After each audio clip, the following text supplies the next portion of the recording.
Assalamualaikum warahmatullahi wabarakatuh.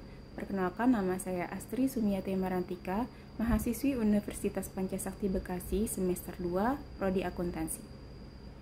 Dalam kesempatan kali ini saya akan menyampaikan beberapa materi tentang manajemen perbankan untuk memenuhi tugas ujian tengah semester 2 dalam mata kuliah Bank dan Lembaga Keuangan dengan dosen pengampu saya yaitu Bapak Dr. Sugeng Prayetno, SE, MM.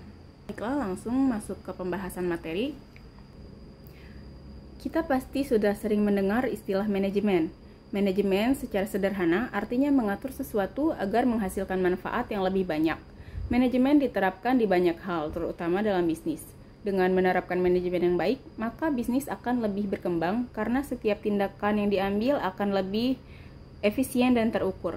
Manajemen ini diterapkan di banyak bidang seperti keuangan, perbankan, pemasaran, dan sumber daya manusia. Manajemen perbankan adalah segala kegiatan perbankan yang berhubungan dengan cara memperoleh, menggunakan, serta mengelola keuangan perbankan untuk mencapai tujuan utama perbankan. Manajemen perbankan merupakan hal yang penting untuk diterapkan pada perbankan. Hal ini dikarenakan perbankan merupakan salah satu fondasi yang kuat untuk pertumbuhan dan perkembangan perekonomian suatu negara. Manajemen juga dapat dikatakan sebagai hal yang paling riskan dalam suatu perbankan. Oleh karena itu, manajemen perbankan harus dikelola dengan baik oleh dewan direksinya. Selanjutnya masuk ke pembahasan tentang pengertian dan tujuan dari manajemen bank.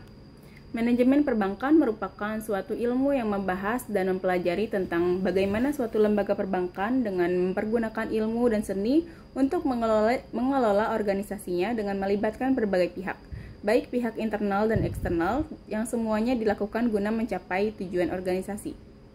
Tujuan utama pengelolaan bank adalah mengkoordinasikan unsur-unsur kegiatan perbankan guna menghasilkan keuntungan. Dengan demikian, manajemen bank memastikan sistem interaksi yang optimal dan organik dari elemen-elemen tersebut. Manajemen perbankan adalah ilmu dan seni dalam mengatur kegiatan pengumpulan dana, penyaluran kredit, dan pelaksanaan lalu lintas pembayaran agar efektif mencapai tujuan. Manajemen perbankan memiliki peranan yang penting dan harus dimiliki oleh semua lembaga keuangan, mengingat segala kegiatan usaha sangat memerlukan sebuah manajemen agar bisa menjadi lebih berkembang. Kedudukan bank menjadi sangat penting ketika bank tersebut bekerja dan ikut serta mendorong tumbuh serta berkembangnya ekonomi suatu negara. Artinya, organisasi perbankan beserta organisasi bisnis lainnya berkewajiban untuk mewujudkan amanah rakyat dalam mewujudkan kesejahteraan sosial ekonomi, termasuk mendukung penciptaan stabilitas sosial ekonomi, termasuk mendukung penciptaan stabilitas sosial politik nasional. Untuk materi selanjutnya yang akan disampaikan yaitu tentang fungsi manajemen bank. Untuk dipahami bahwa mewujudkan suatu lembaga perbankan yang kuat, maka diperlukan poin-poin yang bisa mengisi terbentuknya atau berfungsinya suatu manajemen bank secara baik, khususnya poin-poin yang mengisi dan membangun kekuatan internal. Sebuah organisasi dapat dikatakan kuat jika organisasi tersebut memiliki kekuatan internal yang bagus, maka baru ia mampu menghadap berbagai masalah eksternal. Pada dasarnya, fungsi manajemen bank tidak jauh berbeda dengan perusahaan industri, perdagangan, maupun perusahaan non-bank. Maka dalam aktivitas usahanya, bank juga melaksanakan fungsi manajemen seperti ini. Yang satu, menyusun rencana usaha, baik jangka pendek maupun jangka panjang, termasuk menetapkan target atau sasaran usaha yang ingin dicapai. Yang kedua, menyusun struktur organisasi berdasarkan bidang usaha atau jasa maupun volume kegiatan. 3. Menggerakkan atau mendayagunakan segenap sumber daya bank, terutama sumber daya manusia dan dana yang dikelola. 4. Melaksanakan pengawasan terhadap aktivitas bisnis bank. Di samping fungsi manajemen bank, maka bank juga memiliki fungsi pokok sebagai bank umum, yaitu 1. Membangun dan menyediakan jasa pelayanan pembayaran untuk kebutuhan transaksi bisnis dalam dan luar negeri. 2. Membangun investasi melalui penyaluran kredit berdasarkan kriteria dan syarat yang sesuai. 3. Menyediakan layanan penyimpanan dalam bentuk tabungan dan deposito sebagai bentuk tugas bank sebagai penghimpunan dana. Di dalam manajemen perbankan akan dibahas hal-hal yang lebih spesifik, yaitu 1. Manajemen dana bank atau MDB dengan fokus analisis meliputi penarikan dana dan pengumpulan data. 2. Manajemen perkreditan bank dengan fokus meliputi penyaluran kredit. 3. Manajemen lalu lintas pembayaran dengan fokus analisis tentang pelaksanaan clearing, transfer, dan inkaso. 4. Manajemen sumber daya manusia dengan fokus analisis tentang masalah sumber daya manusia. Untuk selanjutnya yang akan saya bahas yaitu tentang karakteristik manajemen bank. Karakteristik manajemen bank ditentukan oleh faktor-faktor seperti berikut ini. 1. Keahlian manajemen dalam perencanaan. Fungsi manajemen analisis strategis dan pengembangan kebijakan. 2. Manajemen likuiditas. 3. Kualitas perencanaan. 4. Manajemen risiko. 5. Manajemen risiko suku bunga, mata uang, dan kredit. 6. Manajemen sumber daya manusia. 7. Manajemen sistem kendali. 8. Auditing dan audit internal. 9. Pengelolaan profitabilitas dan risiko likuiditas. 10. Manajemen sistem teknologi informasi, seperti akuntansi, perencanaan strategis, analisis terkini, dan otomatisasi alur kerja terintegrasi. Selanjutnya yang akan saya sampaikan yaitu tentang peran manajer bank. Seseorang yang bertugas mengelola keuangan bank dan aktivitas perbankan lainnya disebut manajer bank. Inilah yang harus dilakukan oleh manajer bank terkait pengelolaan bank. 1. Seorang manajer bank membahas tren yang mempengaruhi seluruh jasa keuangan dan industri terkait. 2. Dia menguraikan bagaimana perilaku bank berubah. 3. Seorang manajer bank menilai dampak perubahan terhadap manajemen risiko bank. 4. Seorang manajer bank menyadari kebutuhan untuk mengkoordinasikan prosedur manajemen risiko dengan sistem keuangan internasional yang selalu berubah. 5. Dia menilai hubungan antara kecukupan modal dan kinerja bank. 6. Seorang manajer bank membahas bagaimana risiko suku bunga dapat dihindari dengan menggunakan aktivitas lindung nilai melalui penggunaan derivatif keuangan. 7. Manajer bank menganalisis bagaimana biaya dan baguran pendanaan penting bagi manajemen bank saat memberikan pinjaman dan membuat keputusan investasi. Dan materi selanjutnya yaitu tentang prinsip dan sistem manajemen perbankan. Manajemen perbankan meliputi beberapa hal, diantaranya adalah manajemen pengelolaan dana bank, manajemen keuangan dan juga manajemen SDM perbankan. Manajemen pengelolaan dana bank sangat penting bagi kegiatan perbankan untuk mendapatkan keuntungan yang diharapkan. Manajemen ini mengatur bagaimana perbankan memberikan dana kepada masyarakat dengan baik. Untuk menyalurkan dana kepada masyarakat atau konsumen, bank tidak boleh sembarangan. Tidak boleh asal memberi dana, apalagi jika dana yang akan disalurkan tersebut dalam jumlah yang besar. Manajemen penyaluran dana ini bermanfaat untuk merencanakan dan mengatur penarikan dana dan penyaluran dana dari dan untuk masyarakat. Dalam hal ini, bank juga membutuhkan manajemen untuk mengatur sarana penabungan dan penyaluran kredit.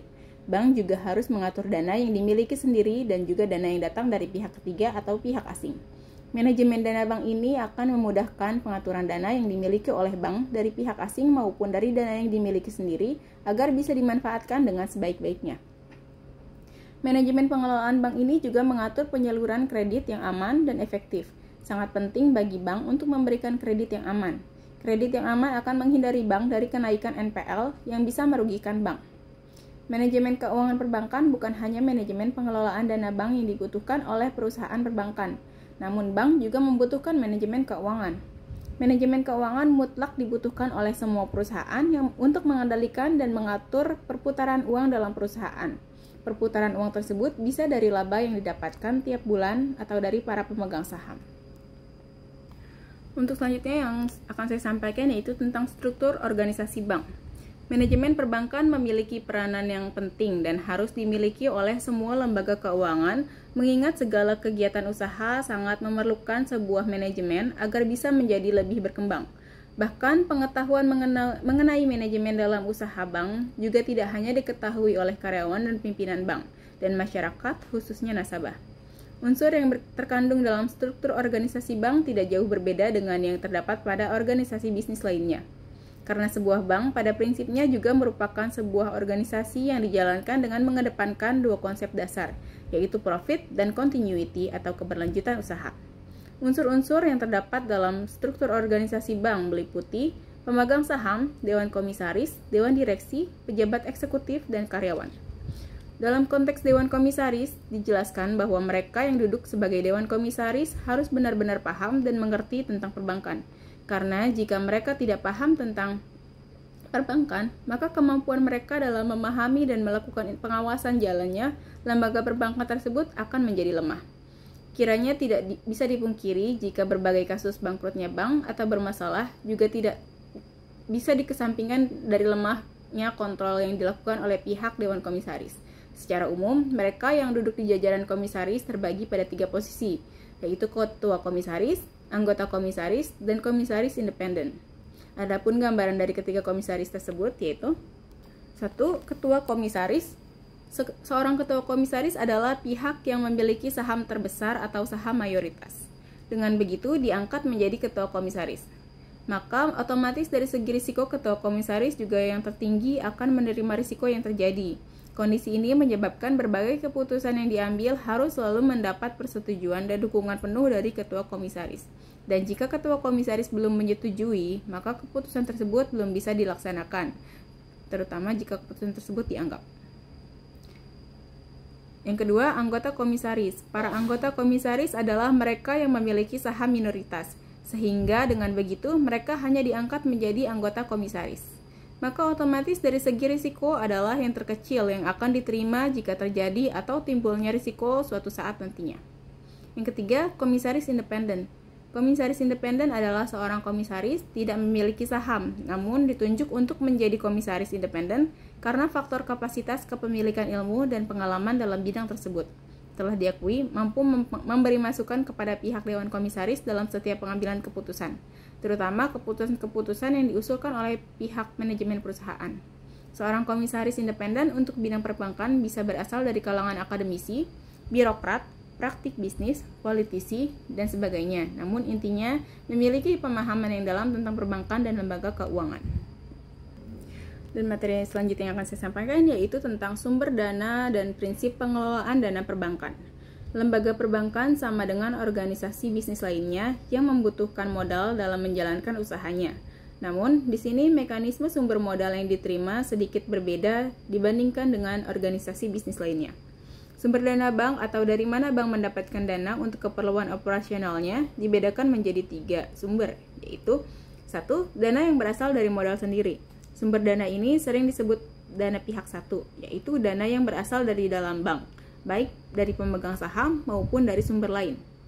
2. Dana yang berasal dari pinjaman. Sumber dana ini sering disebut sumber dana pihak 2, yaitu sumber dana yang berasal dari pinjaman bank lain maupun lembaga keuangan lain kepada bank.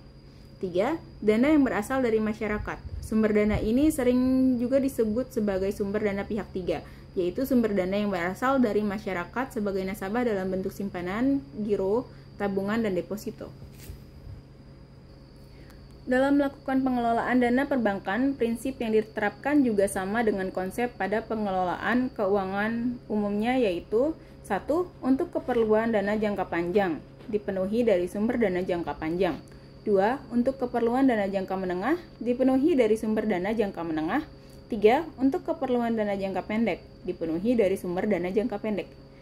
Tujuan pembentukan teknik pengelolaan yang seperti ini agar lebih terencana dan terkelola secara sistematis, sehingga diharapkan berbagai bentuk pemakaian dana dapat dikembalikan kembali sesuai dengan posisinya masing-masing.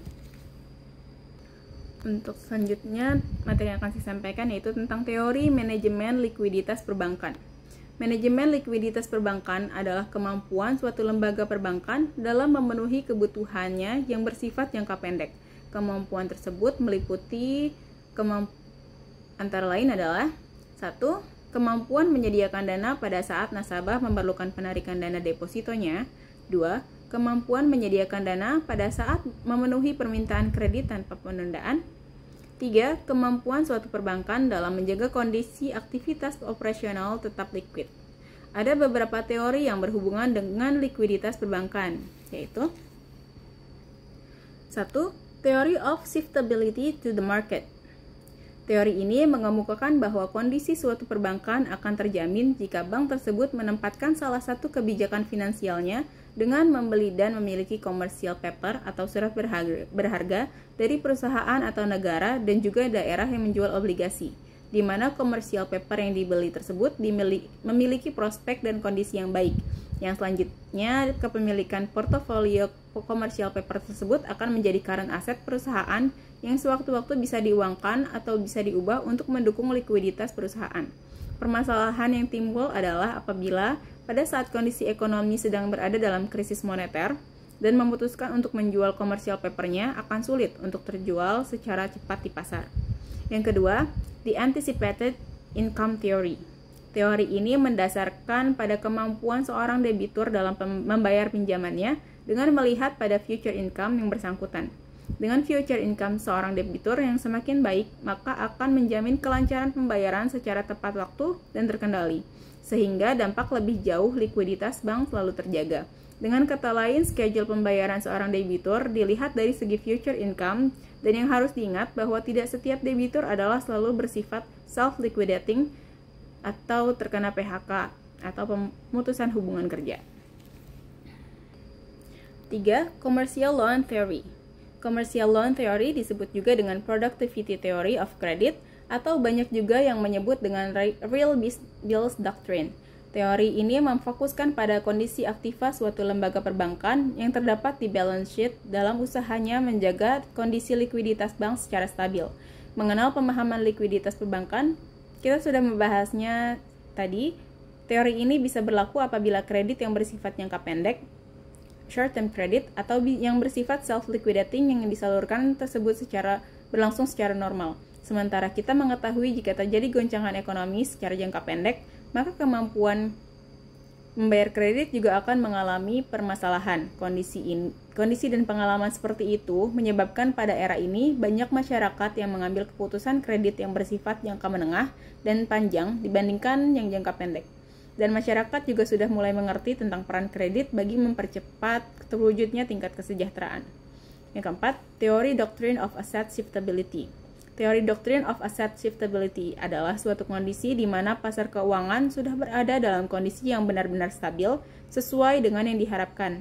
Dalam artian demand and supply yang masuk ke pasar pasti selalu terserap atau dapat diserap oleh pasar. Selanjutnya tentang time deposit atau deposito berjangka. Salah satu fasilitas bank yang banyak dipergunakan para nasabah adalah tabungan deposito. Ada berbagai alasan mengapa masyarakat memilih mendepositokan uang di bank dibandingkan misalnya memakai uang tersebut untuk membeli saham, valuta asing, membuka usaha, dan lain sebagainya. Jadi dapat kita simpulkan bahwa alasan mengapa orang menyukai mendepositokan uang di bank disebabkan oleh dua alasan, yaitu satu, yang pertama, deposito dianggap sebagai tempat menyimpan uang dengan tingkat keamanan yang tinggi dan perolehan pendapatan dalam bentuk suku bunga yang jelas diterima setiap waktunya. Kedua, penabung deposito biasanya uangnya dijamin oleh pemerintah, terutama jika bank tersebut tergantung atau anggota dari LPS atau lembaga penjamin simpanan. Perhitungan hasil dari bunga deposito umumnya dibayar per bulan yang langsung masuk ke rekening nasabah. Walaupun memang ada juga yang memperhitungkan bunga deposito harian, namun umumnya setiap bank menciptakan sistem hitungan 1 bulan saja. Bank akan memberikan bunga setelah deposito minimal mengendap 1 bulan. Lalu selanjutnya itu tentang jasa giro perbankan. Giro atau demand deposit merupakan sejumlah dana yang disimpan di suatu perbankan dan di mana dana tersebut dapat ditarik berdasarkan permintaan seseorang, di mana penarikannya itu biasanya dapat dilakukan dengan mempergunakan cek. Dana giro ini dapat diambil kapan saja berdasarkan keinginan pihak yang bersangkutan, sehingga ia sering disebut dengan checking account. Untuk jumlah saldo giro dan jasa giro setiap bank bisa berbeda-beda, namun perbedaan tersebut tidak akan sangat mencolok. Karena bagi sebuah lembaga perbankan, mereka memiliki sendiri model dan mekanisme penetapan presentasenya. Dan yang terakhir yaitu tentang manajemen berkreditan. Kata kredit berasal dari bahasa Latin yaitu creder, yang diterjemahkan sebagai kepercayaan atau credo yang berarti saya percaya. Kredit dan kepercayaan atau trust adalah ibarat sekeping mata uang logam yang tidak dapat dipisahkan. Pengertian kredit menurut Undang-Undang Nomor 10 Tahun 1998 tentang perubahan Undang-Undang Nomor 7 Tahun 1992, yaitu kredit adalah penyediaan uang atau tagihan-tagihan yang dapat dipersamakan dengan itu berdasarkan persetujuan atau kesepakatan pinjam-meminjam antara bank dengan pihak lain yang mewajibkan pihak peminjam melunasi hutangnya setelah jangka waktu tertentu dengan pemberian bunga. Berdasarkan definisi itu, maka kita dapat menjelaskan bahwa manajemen kredit adalah ilmu yang mempelajari tentang bagaimana suatu lembaga atau institusi dengan mempergunakan sumber daya yang dimilikinya untuk merencanakan, mengorganisasi, mengendalikan, dan memimpin sehubungan dengan ruang lingkup dan berbagai kebijakan yang berhubungan dengan kredit beserta aturannya. Sekian materi yang dapat saya sampaikan.